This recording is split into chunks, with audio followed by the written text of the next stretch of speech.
홍수 속에서 생수 찾기라는 제목으로 같이 말씀을 나누겠습니다. 예수님의 부활을 맞이하여서 예수님의 부활이 어떤 의미가 있는지 오늘 제목과 같이 비추어서 생각해보는 시간 갖도록 하겠습니다. 오늘날은 아마 단군 이래로 가장 말이 많은 아마 시대일 겁니다. 들리는 말도 많고 하는 말도 많고, 그래서 많은 말들이 쏟아지고 있고 또 우리가 많은 말들을 하게 있는데, 이것은 뭐 시대의 흐름이니까 우리가 그렇게 받아들일 수 있는데, 문제는 해로운 말도 많다는 거예요. 그 해로운 말들이 진짜 생명수와 같은 그런 것들을 덮어버릴 수가 있다. 홍수가 나면 먹을 물이 없다는 말이 있잖아요. 그 홍수 속에 진짜 먹을 생명수도 덮쳐서 다 오염돼 버리는 수가 있다는 것입니다. 그래서 오늘은 이 말의 홍수 속에서 참된 말을 찾고 생수와 같은 말을 의지하는 그런 우리 시간을 갖기를 바라겠습니다. 말은 특이한 현상이 있는데요, 사람만이 말을 합니다. 원숭이 말고 좀 유인원이라 그러죠. 똑똑한 애들 있잖아요. 그런 애들도 말을 가르치면 발성은 안 되는데 말은 해요. 뭐 이렇게 수화를 한다든지 단어를 짚으란다든지 하면 다 하는데, 문제는 뭐예요? 발성을 못하는, 말을 못한다 이 말이야. 그래서 어버버거리고 마는 거죠. 사람만이 말을 할 수 있어요. 그 영적이기 때문에 가능합니다. 근데 말은 특징이 있는데, 우리가 말을 하면 소리로 전달되고 그 다음에는 사라지는 거잖아요. 그렇죠. 소리가 전달되고 난 다음에 그 말은 사라지는데, 문제는 그 말이 실물이 될 수도 있다는 거예요. 사라지는 허상일 뿐만 아니고 실물이 될 수도 있다. 사기꾼의 말은 다 허상이잖아요. 사기꾼은 말이에요. 뭐 내가 무슨 좋은 집이 있다, 내가 무슨 아파트를 가지고 있다, 기업체를 가지고 있다. 사기꾼이 그 사기를 할 때 전부 거짓말이거든요. 허상, 없는 거예요. 없는데 문제는 속는 그 사람에게는 진짜인 거예요. 경험해 봤습니까? 상대방이 나한테 사기를 쳐. 근데 나는 그 말을 철떡같이 믿는 거예요. 그러면 나에게는 실제인 거예요, 그게. 그래서 결혼도 하잖아요. 콩깍지 씌운다 그러잖아요. 그 사람이 실상을 내가 보는 것이 아니고 콩깍지가 씌어가지고 그 사람이 이제 그 허상이 진짜처럼 내가 보이는 거예요. 근데 사기가 드러나면 허상은 사라집니다. 그 사람이 말로 근거를 짓고 뭐 돈을 만들고 했던 모든 사기는 이제 진실이 드러나면 그 연기처럼 다 사라지는 거죠. 그 약속이라는 것은 대부분 이 사기를 치는 사람들은 다 약속을 말합니다. 약속이라는 것은 지금 현재를 말하는 것이 아니고 미래를 말하는 거예요. 여기서 우리가 중요한, 오늘 우리 부활절과 관계되는 중요한 단어가 나옵니다. 그것이 뭐냐면 현재를 말해야 된다. 현재. 근데 대부분은 미래를 말하고 있어요. 약속은 말일 뿐인 겁니다. 사기꾼도 말할 때 전부 미래를 말하는 거죠. 그래서 약속을 하면서 미래의 이야기를 하면서 그것이 마치 지금의 나인 것처럼 포장을 하면 안 됩니다. 우리가 많은 경우 말이 많은 시대에 우리가 많은 이제 범하는 실수 중에 하나가 뭐냐면, 미래의 이야기를 하면서 그것이 마치 현재의 나인 것처럼 그렇게 우리가 살아갈 수 있다는 것입니다. 자, 이렇게 사기를 쳐서 허상이 거짓으로 드러나면 허상으로 사라지는 것이 정상인데, 시대가 잘못되고 왜곡이 되면 그 거짓이 드러났는데도 실상으로 여전히 남아있는 경우가 있어요. 어떤 국회의원은, 이 사람은 본인 죄를 다 알고 있습니다. 본인이 어떤 짓을 했는지 다 알고 있는데도 국회의원이 나와가지고 4년 내내 그 국회의원 세금 다 받아먹고, 재판은 또 국회의원 특권이 있으니까 뭐 불체포 특권 해가지고 판결이 났어요. 이 사람 죄가 있다는, 거짓말로 그런 거 다 드러났는데 문제는 국회의원 임기 다 채우고 세금 다 받아먹고, 그거는 뭐냐면 본인이 그걸 알고도 그렇게 했다는 거예요. 그래서 시대가 지금 점점 어떻게 바뀌고 있냐면, 많은 사람들의 마음에 진실이 중요한 게 아니다, 힘이 중요하다. 힘. 목소리 크면 이기고, 이렇게 하든 저렇게 하든 다 뒤집어 씌우고 거짓말하고 가로막아가지고 나에게 덕이 되면 된다, 이렇게 지금 가고 있다는 거예요. 말의 홍수와 거짓의 홍수 속에서 양심을 지키고 내가 바르게 살아가려고 하는 사람들도 그것이 휩쓸려 버릴 수 있는 그런 상황으로 우리가 갈 수 있다는 것입니다. 오늘 제목이 홍수 속에서 생수 찾기다 그랬잖아요. 그러면 내가 이 홍수에 휘말리지 않도록, 말의 홍수와 거짓의 홍수가 우리를 덮칠 때 내가 여기에 휘말리지 않으려면 딱 한마디로 표현하면요, 내 자신이 입을 조심해야 돼. 그러니까 말을 함부로 하지 말고 입을 조심해야 된다. 자, 5절을 보겠습니다. 5절.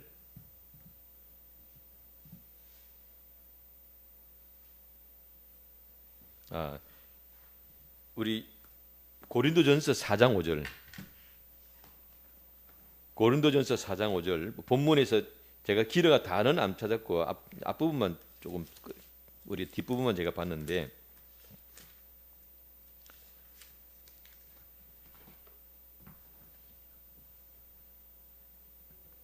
자, 읽겠습니다. 시작. 그러므로 때라 이르기 전 곧 주께서 오시기까지 아무것도 판단하지 말라. 그가 어둠에 감추인 것들을 드러내고 마음의 뜻을 나타내시리니 그때에 각 사람에게 하나님께로부터 칭찬이 있으리라. 자, 여기서 중요한 단어가 나옵니다. 그것이 뭐냐면 아무것도 뭐 하지 말라고요? 판단하지 마라. 아무것도 판단하지 마라. 이유가 있어요. 이유가 뭐냐면 주님 재림 시에 모든 것이 다 드러난다는 거예요. 그럼 왜 우리에게 판단하지 말라 그러는 거냐면 우리는 판단할 수 있는 능력도 부족하고 정보도 부족하다는 거예요. 왜? 감추어져 있는 것, 숨긴 것, 그 마음속에 들어있는 것 우리가 어떻게 알겠습니까? 알 수 없어요. 그런데 주님께서 오시면 어두움에 감추인 것도 다 드러내고 마음의 뜻도 드러내신다는 거예요. 마음의 뜻. 그러니까 우리가 현실 재판에서는 그 사람이 무슨 마음을 먹었는지 그런 거는 재판을 할 수가 없잖아요.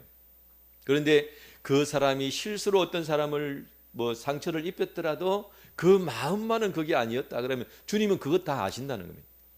또 아까 제가 이야기했듯이 법적으로는 그 사람이 피해갔지만 그가 어떤 마음으로 그걸 이용했는지 법은 피해가도 주님은 다 아신다는 거예요.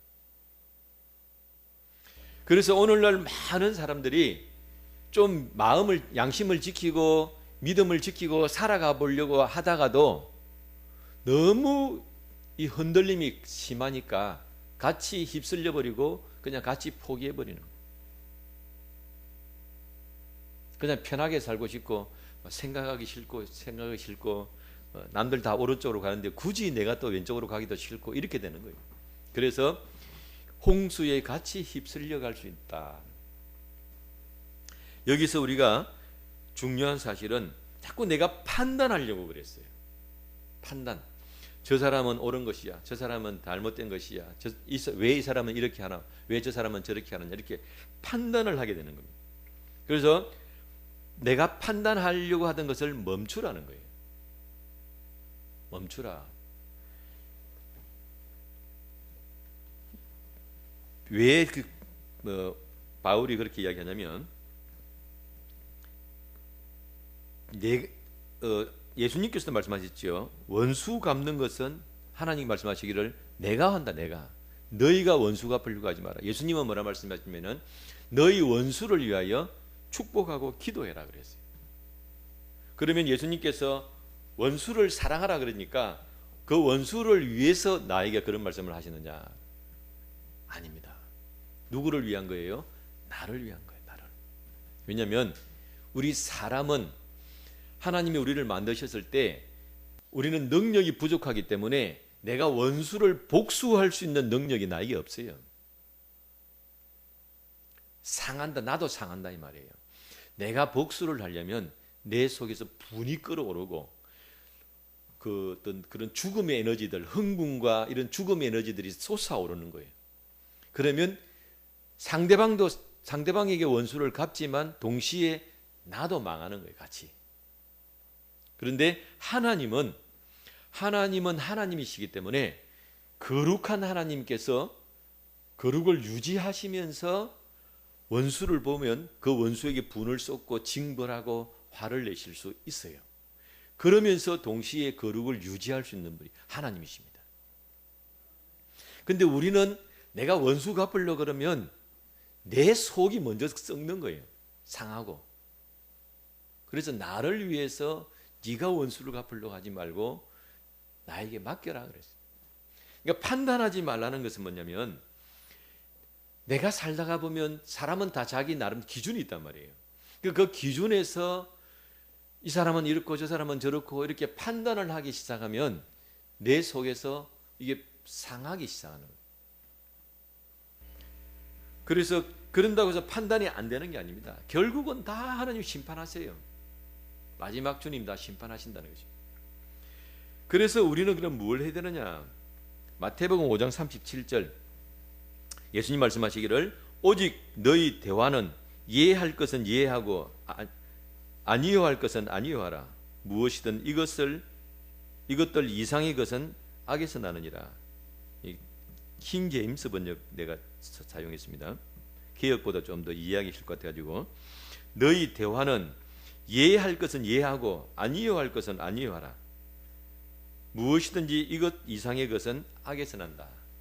이것은 이 말씀은 뭐냐면 우리가 대화를 할 때 또 어떤 내 앞에 어떤 일들이 일어날 때 상대방이 무슨 말을 하면은 그냥 예 하고 아니요 하라는 걸 그 말의 의미는 무엇입니까? 너의 의사를 표현하라는 거예요. 밥 먹을래? 아니요. 너 밥 먹고 싶냐? 말고 싶냐? 이 말이거든요. 그러면 내가 밥을 먹고 싶다, 안 먹고 싶다, 그것만 이야기하라는 거예요. 뭐 끼워 넣지 하지 말라는 거예요.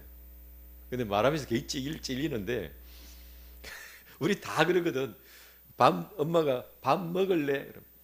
이게 반찬이에요? 이렇게 끼워 넣는단 말을.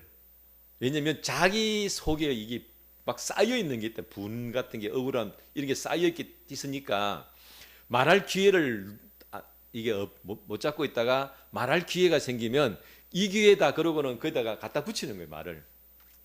이에서 지나는 건 다 뭐로 난다고요? 악에서 난다는 거예요. 내가 그렇게 말을 하고 말에 끼워 넣으면 그게 다 내 속에 있는 분이 나오는데 이게 잘못하면 마귀가 딱 걸 수 있는 고리가 된다는 거예요. 그래서 우리가 생활을 할 때도 그냥 이해할 것은 이해하고 아니요할 것은 아니요라는 것은 뭐냐면 내 그냥 의견만 표현하고 상대방이 묻는 질문에 대해서 내가 이렇게 하겠다 저렇게 하겠다 그렇게만 이야기하는 거예요. 더 이상 나가지 말고 거기서 진도 빼지 말라는 겁니다. 오늘 사도 바울이 판단하지 말라는 것도 마찬가지라는 것입니다. 내가 이 세상에 많은 일들이 일어나고 있는데 그건 내가 다 재단하고 내가 심판할 수 없잖아요. 지금 이렇게 가고 있구나. 이건 이렇게 좀 잘못되고 있구나. 내가 속으로 판단하는 건 내 자유인 거죠. 내가 이렇게 생각을 하는 것이지만 그걸 입 밖으로 내지는 말하는 거예요. 그래서 이런 상황 가운데 내가 어떻게 살 것인가를 생각을 하는 거예요. 자, 예를 들면 IMF가 와가지고 경제가 막 다운이 되고 있는데 내가 막 이 사람 저 사람 돈을 막 끌고 모아가지고 내가 사업을 확장하겠다고 그렇게 나서는 사람은 어리석을 가능성이 많죠. 전체적으로 경기가 지금 안 좋았는데 뭔 내가 독불장군이라고 그렇게 되겠습니까? 그러면 시대의 흐름에 안 맞는 거죠. 시대가 이렇게 흘러가고 있으면 그 상황에 맞추어서 내가 가는 지혜도 필요한데, 여러 사람들이 이렇게 상황이 가고 있을 때 내 속에서 이런 생각이 있더라도 지금은 이렇게 흘러가고 있구나, 이렇게 흘러가고 있구나, 그걸 보고 이렇게 마음의 판단을 하라는 거예요. 그래서 지금 이 상황이 이러니까 내가 이렇게 가야 되겠다, 내가 이렇게 가야 돼, 마음만 정하기 위해서 내가 판단을 하는 것이지 그걸 말로 표현을 하지는 마라. 그렇게 하는 것은 너를 상하게 할 뿐이다. 주님께서 다 마지막 심판하실 것이니까 주님께 맡겨라. 나무 일 같지요. 나무 일 같지만 사실은 아닙니다. 우리나라에서도 일본 식민지가 될 때도 자결해 죽은 분이 있고요. 얼마 전에도 우리 박근혜 대통령 탄핵될 때도 보안 기무, 그때는 기무사 사령관님, 그분들이 뭐 죄가 있겠습니까? 위에서 시키는 대로 하는 거지. 근데 그 시킨 대로 했는데도 잡아가니까 그분은 정말 이게 막 어분이 있는 분이에요. 기무사 사령관님. 구치소에 가지고 이제 자살해 돌아가셨잖아요. 그 남의 일이 아니에요. 판단을 하니까 그렇게 되는 거예요. 네가 뭔데 이렇게 되는 거예요. 그러니까 판단을 하니까 내가 못 견디는 거예요. 근데 내가 상대방을 이길 힘은 없고 아무것도 할 수 없고 내가 묶여 있으니까 자기를 죽여버려요. 시대가, 홍수가 이렇게 나고 있는 상황 속에서 우리는 그리스도인이잖아요. 그리스도인이라는 것은 뭡니까? 예수님의 말씀을 따라, 진리를 따라 순례하는, 믿음을 따라, 말씀을 따라 가는 사람이기 때문에 특별히 우리는 이 홍수가 지금 이렇게 나고 있다, 말의 홍수가 나고 있다는 것을 아주 관심 있게 우리가 봐야 될 것입니다. 자, 그러므로 이 홍수 속에 생수를 찾으려면 내 자신은 말을 조심해야 된다. 말을. 속으로 내가 뭐 판단을 하지만 그걸 입 밖으로 낼 때는 특별히 조심하고, 특별히 뭘 하지 말라고요? 끼워 넣기를 하지 마라.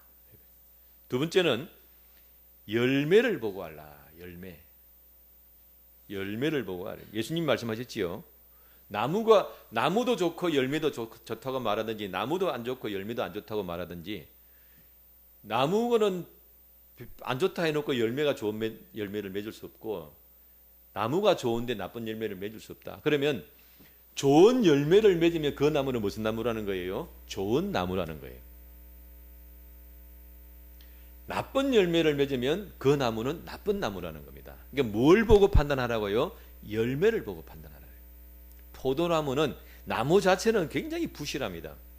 덩굴처럼 이렇게 자라가지고 별 목재로도 쓸 수 없는 나무예요. 그런데 열매를 맺으니까 그 나무는 좋은 나무라는 거예요. 자, 그런데 열매를 맺는 데는 무엇이 소요가 되냐면은 시간이라는 것이 소요가 됩니다. 시간. 봄이 되어서 잎이 나고 꽃이 피는 것은 누구나 다 해요. 다 하는데 문제는 열매는 가을에 맺는다는 거예요. 시간이 걸린다. 시간이. 그래서 우리는 많은 말들을 들어요. 많은 번지르르한 말들을 들을 때 거기서 판단하지 말고 거기서 어떤 결론을 맺지 말라는 거예요. 그냥 참조하죠. 참조. 저 사람은 저렇게 말하는구나. 이렇게 참조하는 거예요. 그 다음에는 결과가 나오고 난 다음에 그 사람의 열매를 보고 판단을 해야 돼요. 그런데 오늘날 많은 사람들이 번지르르는 말만 듣고 움직이기 시작하는 겁니다. 이 문제가 될 수 있다는 거예요. 그걸 이용한다. 그걸 왜? 열매 맺는 시간과 그 앞에 말 속에는 시간차가 있기 때문에 그 시간차를 이용해 먹는 사람들이 있다는 것입니다. 이미 다 일을 저질러 놓고 집 팔고 전세 사기 같은 거 그런 거잖아요. 말 번지르르하게 해가지고 딱 팔아가지고 돈 딱 챙기고, 그다음에 열매가 맺을 때 되면 도망가 버려. 그걸 이용해 먹는 사람들이 있더라고요. 필라테스니 또 무슨 뷰티샵이 헬스장 이런 것도 개업을 해가지고 막 그냥 1년치 할인해 준다 그러고 1년치를 팔아놓고는 딱 돈 챙겨가지고 문 닫고 도망가 버리는 거예요. 그래서 지금 우리가 이런 여러 가지 일들이 벌어지고 있는 상황이기 때문에 열매를 봐야 된다. 열매를 보기 전까지는 참조만 해야 되는 거예요. 자, 그런 의미에서 우리는 예수님의 십자가를 다시 봐야 됩니다. 예수님의 십자가는 말에 대한 책임이에요. 하나님께서 아담이 범죄하고 난 다음에 아담을 내쫓고 그 다음에 아브라함을 택하시고 이스라엘 백성 이스라엘 나라를 세우시고 그 많은 시간 동안에 계속 약속을 해오셨습니다. 약속. 내가 너희를 책임진다, 너희를 구원한다, 너희를 이끈다. 약속을 하셨는데 그 약속의 실물로 도장에 딱 찍히는 것이 누구냐면 바로 예수님이에요. 그런데 그 예수님이 어떻게 오셨느냐?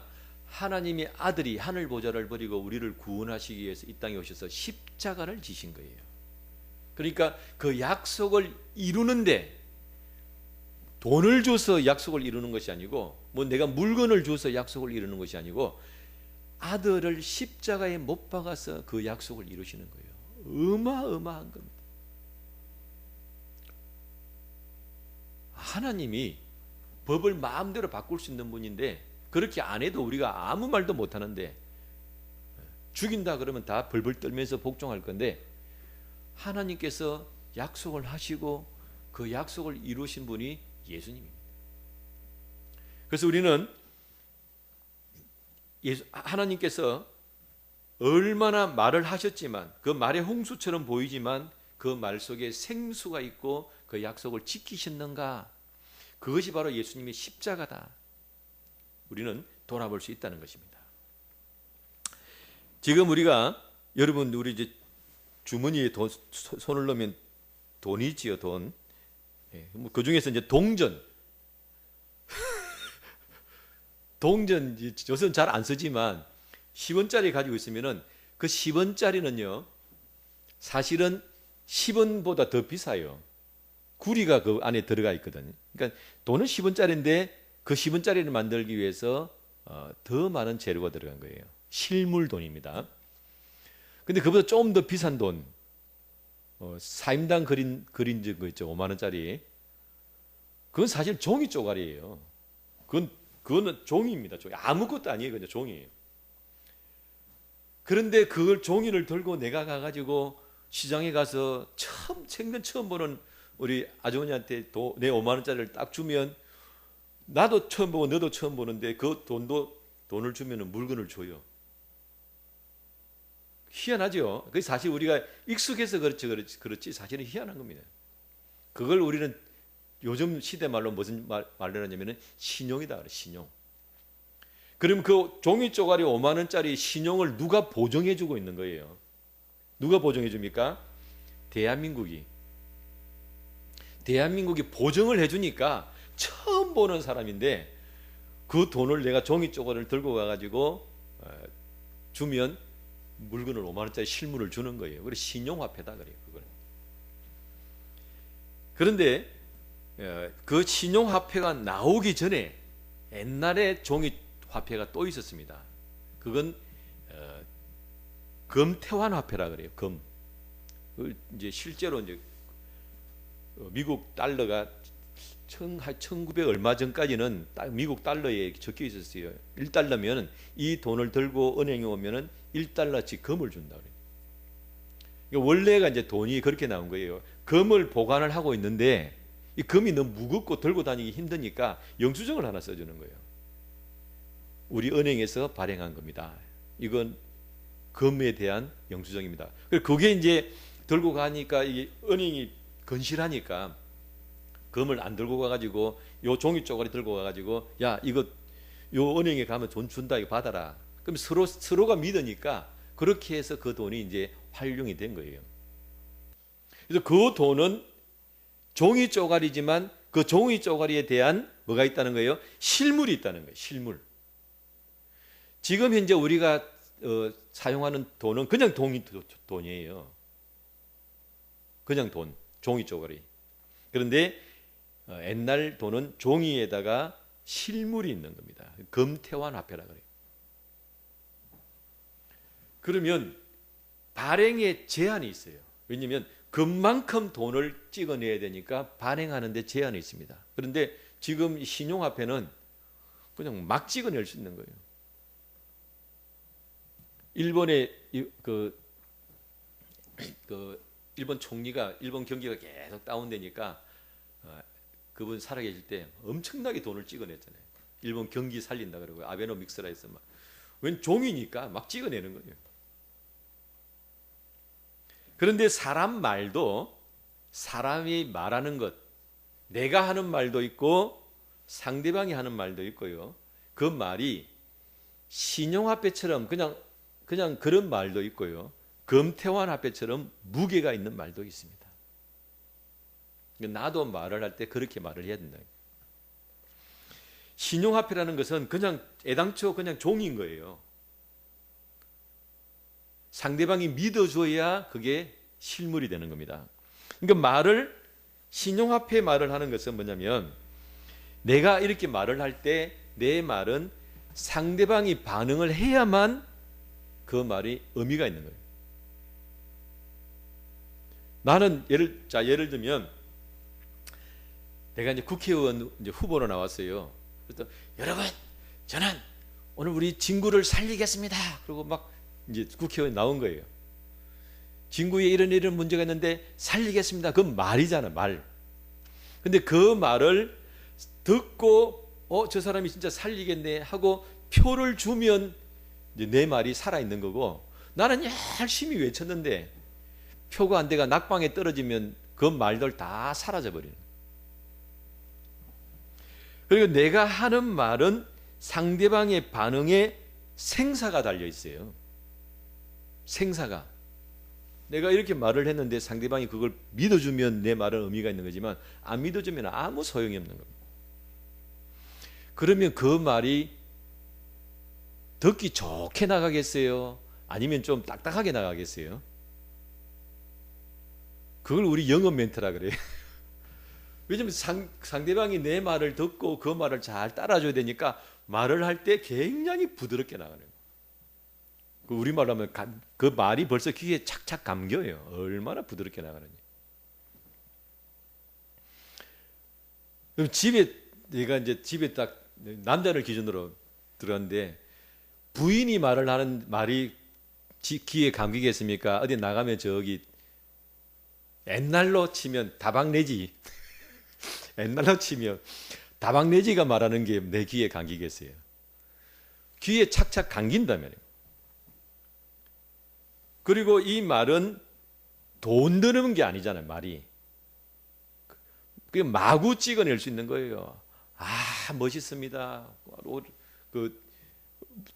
미국을 안 가봐서 모르겠지만 그런 말을 하더라고요. 우리나라 사람들이 미국 가가지고 제일 힘들어하는 게 뭐냐면 사람 처음 만나면 그렇게 칭찬을 한대요. 오늘 헤어스타일 멋지다. 일단 칭찬부터 날려놓고 지난번에. 오늘 멋진데 오늘 날씨가 좋네. 돈 안 드니까 그냥 할 수 있는 거예요. 막 그냥 말하는가. 이 말은 잘 사용하면 양념입니다. 양념. 분위기를 좋게 하는 거죠. 내가 처음 만나가지고 서먹서먹한데 이렇게 좋은 이야기를 해주고 하면 서로 좋잖아요. 서로 부드러워지고.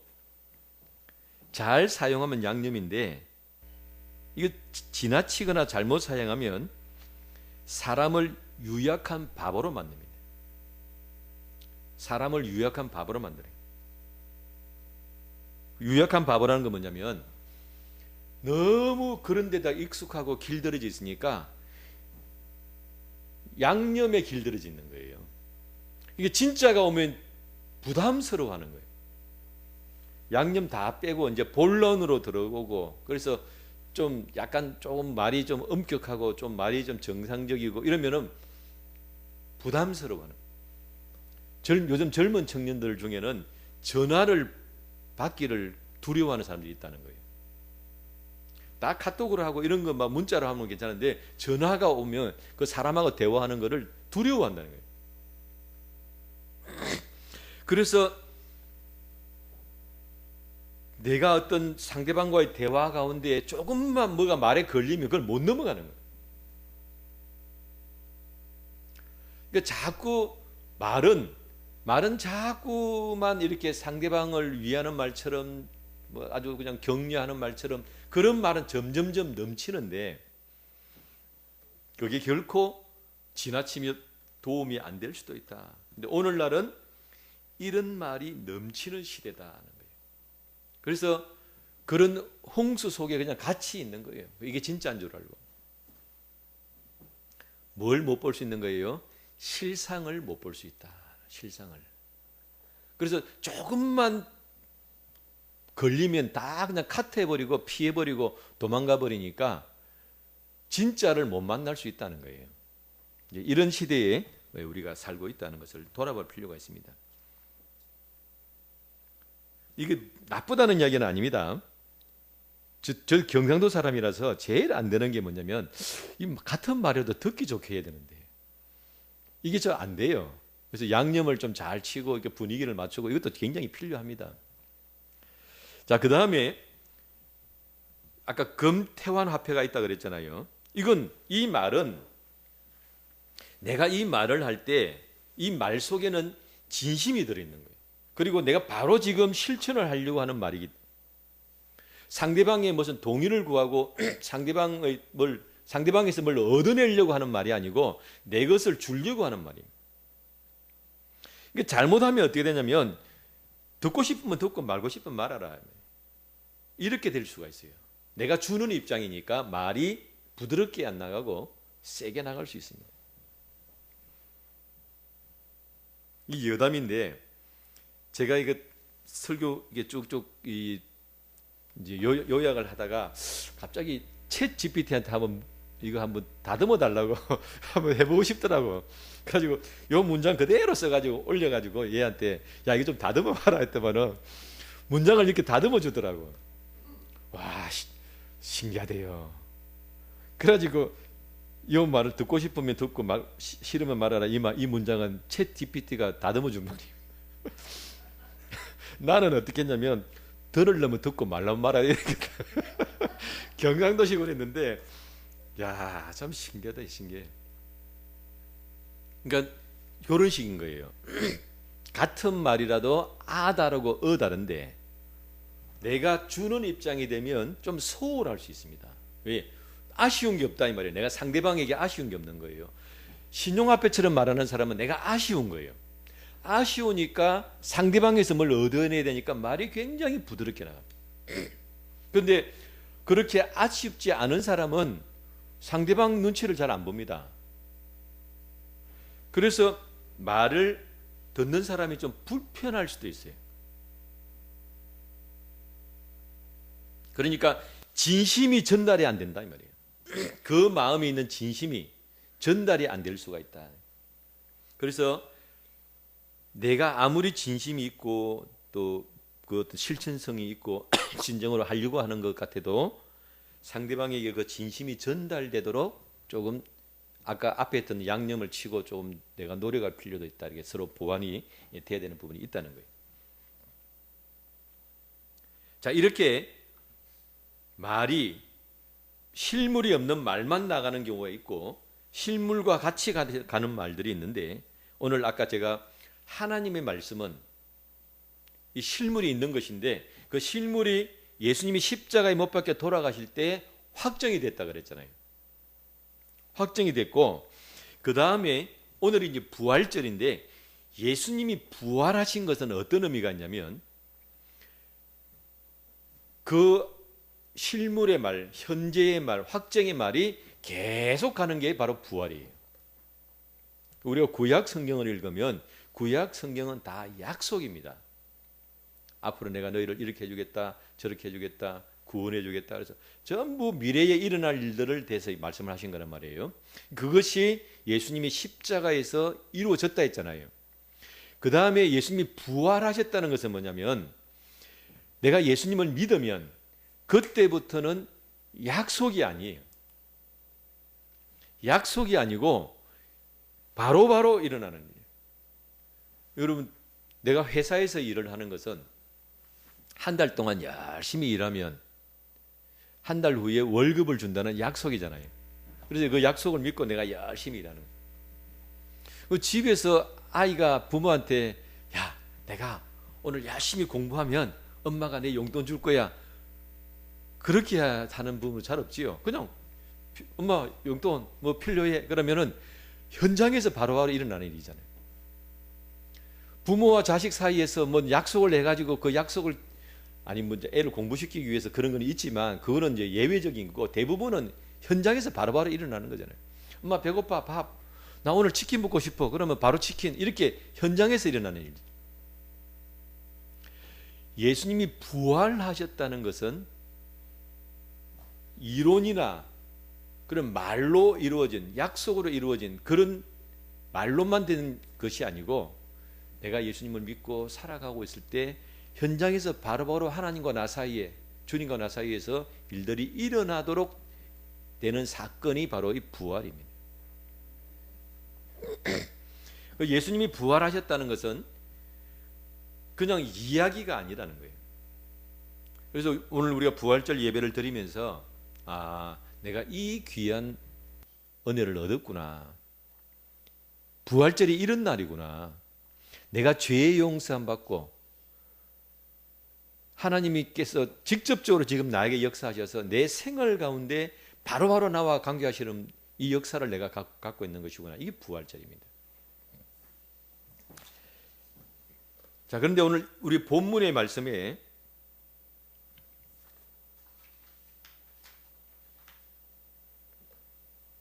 이제 바울이 지금 고린도전서 4장 말씀을 고린도전서를 썼잖아요. 고린도전서를 쓰고 그중에 4장 말씀에 어떤 내용이냐면 바울이 고린도 교회에 편지를 쓴 이유가 있습니다. 그 이유가 뭐냐면 고린도 교회에 은사가 많이 나타났어요. 이 고린도 지역에 있는 사람들이 항구 도시다 보니까 사람들이 똘똘해요. 돈도 있어요. 그러니까 빨리빨리 배우고 은사가 막 나타나고 그런데 문제는 뭐냐면 시끄러운 거예요. 교회가 시끄러워가지고 많은 사람들이 자기 주장을 하고 자기 논리를 펴고 이게 넘쳐나는 겁니다. 야, 나는 방언 기도해. 너 그거를 가지고 에이 방언은 나는 통역도 하는데 야 나는 하루 3시간 기도해. 나 하나님 봤어. 이렇게.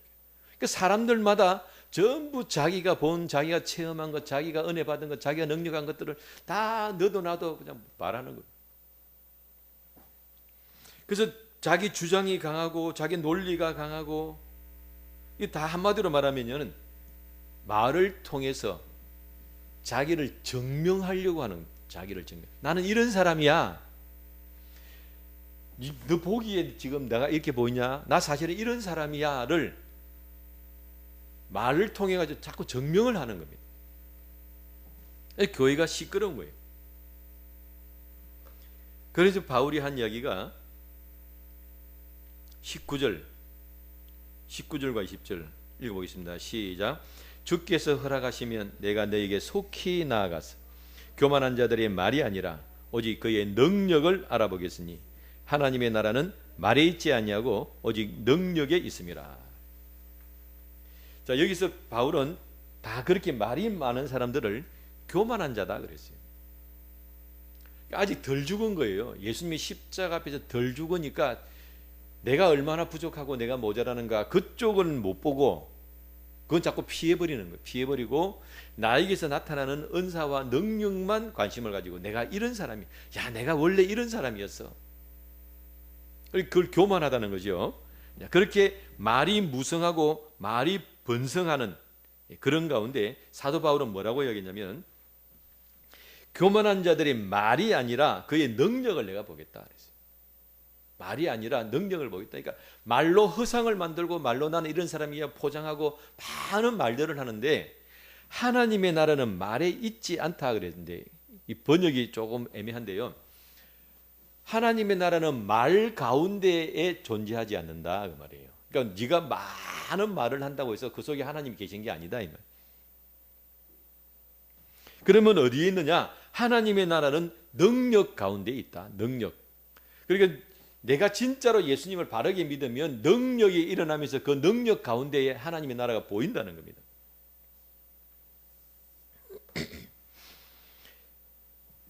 그래서 홍수 속에서 제가 생수 찾기라는 말씀을 드렸는데, 많은 말들이 있는 그 홍수와 같이 범람하는 가운데에 진짜는 뭐냐면은 능력이 일어나는 일.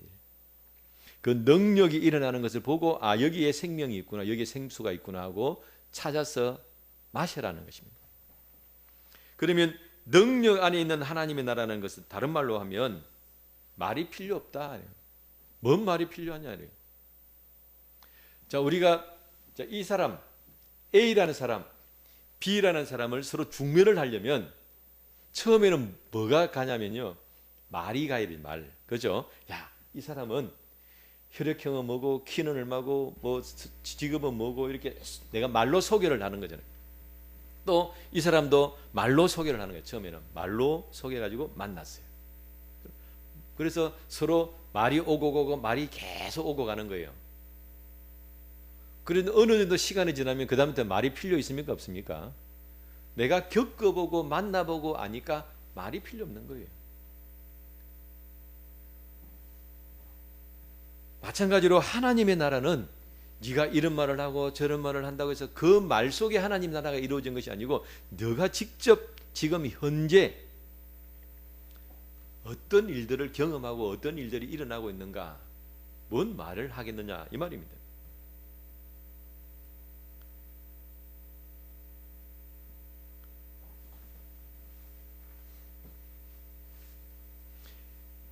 이 말씀을 우리가 관심 있게 봐야 될 이유 중에 하나는 뭐냐면, 우리 대한민국은 해방이 될 때부터 어떤 상황이 있었냐면은 기독교 선교사들이 전도를 해가지고 기독교의 어떤 그런 역사들이 있었어요.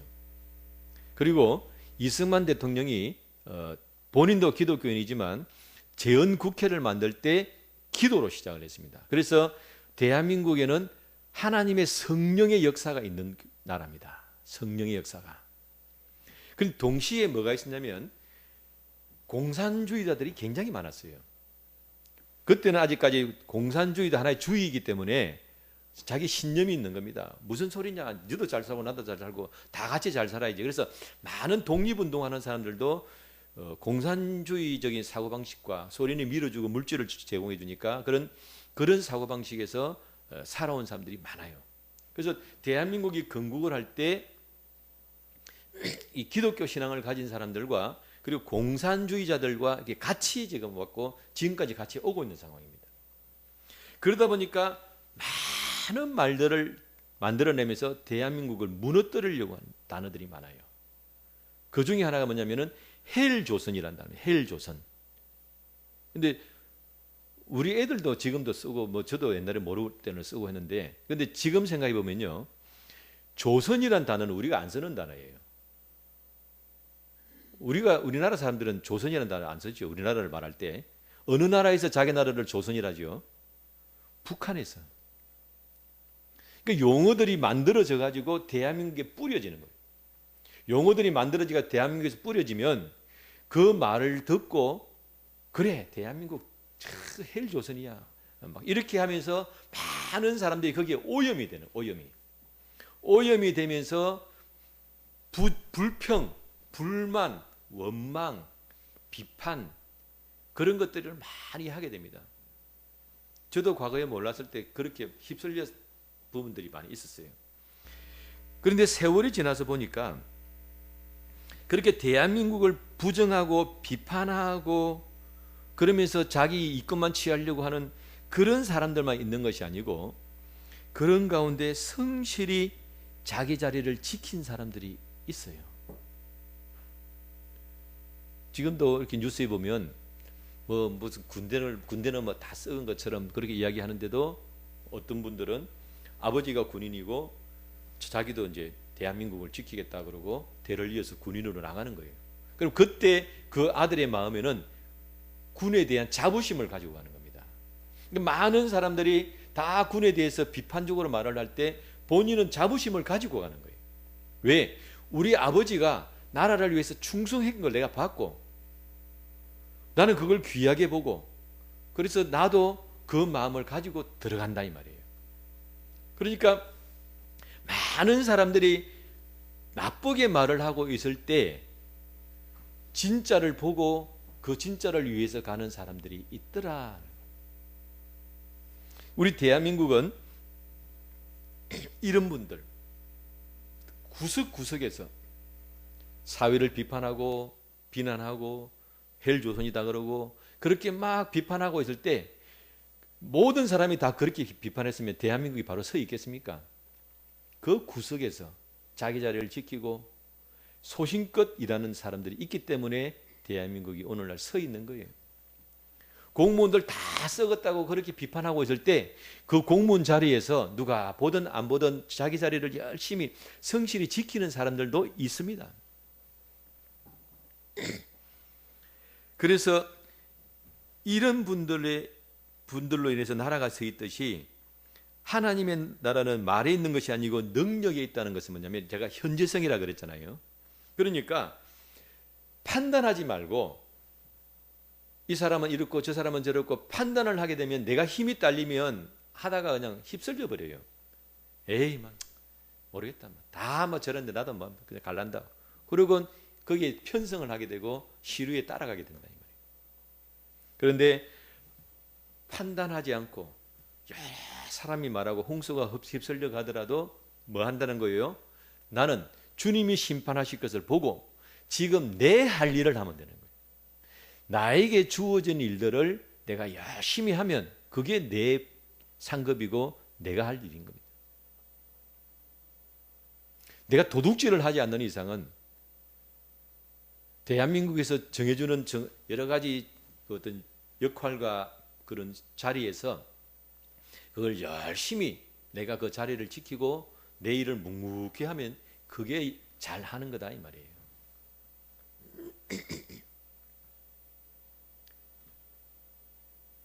그게 생수를 찾는 것이다 이 말입니다. 뒤에 더 있는데 시간이 많이 지나가지고 뒤에는 빼겠습니다. 이것도 제법 시간이 좀 걸리는 내용이어서 그래서 오늘날 특별히 우리 마음속에 우리 성도들의 마음에 꼭 필요한 덕목 중에 하나가 뭐냐면 휩쓸리면 안 된다. 시류를 따라가면 안 된다. 좋은 것은 따라가야 되겠지만 지금 그렇지 않은 바람들이 불고 있을 때 내가 믿음을 지키고 하나님의 말씀을 따라서 바르게 자기 길을 가는 것이 굉장히 중요하다. 돌아보고 생수를 찾아서 그 생수를 마시고 또 내가 그 생수처럼 행동하고 살아가는 것이 귀할 줄로 믿습니다. 네, 기도하겠습니다. 거룩하신 아버지 하나님 귀한 은혜 감사합니다. 아버지 하나님께서 천지를 창조하실 때도 말로 창조하셨고 아담이 범죄하실 때도 말로 약속을 하셨지만 하나님의 말씀은 능력이 있고 책임을 지시고 그 말씀 가운데 사랑이 있음을 돌아보았습니다. 그래서 그 말에 무게가 있기 때문에 우리가 하나님 말씀을 듣기가 귀에 감기지가 않지만 그 속에 생명이 있고 진실이 있기 때문에 우리는 귀담아 들어야 될 줄로 믿습니다. 예수님이 부활하심으로 우리 속에 지금 현재에 일어나고 있는 생명과 기쁨의 역사들이 있음을 돌아볼 때에 더 이상 이론이 아니고 주장이 아니고 논리가 아니고 하나님과 동행하며 함께하는 살아있는 믿음을 우리가 갖기를 기도합니다. 우리가 예수님의 십자가를 보았사오니 부활의 능력도 동참하기를 기도합니다. 주여 우리 가운데 역사하여 주셔서 우리의 삶이 생명의 능력과 기쁨과 소망이 넘치는 귀한 삶이 될 수 있도록 인도하여 주옵소서. 예수님의 이름으로 기도드리옵나이다. 아멘.